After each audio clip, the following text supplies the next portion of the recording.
بەشدارین vê festîvalê kêka Krîsmasê ya kevneşopî nîşan didin. Dibêjin taybetmendiya wê ew e ku li diristin tê çêkirin, çêjeke wê ye taybet heye û bi derbasbûna salan re ev çêj nayê guhertin.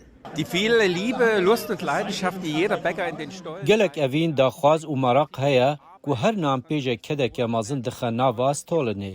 Helbet bi hev re girêdayî ye. Her sar stolin heye.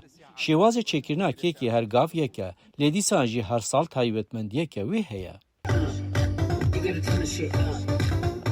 Bi sema û stranên xwe, nanpêjên festîvala bi navê Stolin Fest pereyan ji bo rêxistinên xêrxwaziyên zaroka kom dikin dê çarçoveya 28mîn çalakiya bajêr de. Also worum wir spenden, wir haben immer schon gespendet. Çima em dibin xwebexş? Ji ber ku me her tim xwebexşî kiriye. Di salên borî de jî me îsal jî hizraweyekê kiriye. Em kêfxweşin ku bi tevahî bazareke stolinê heye.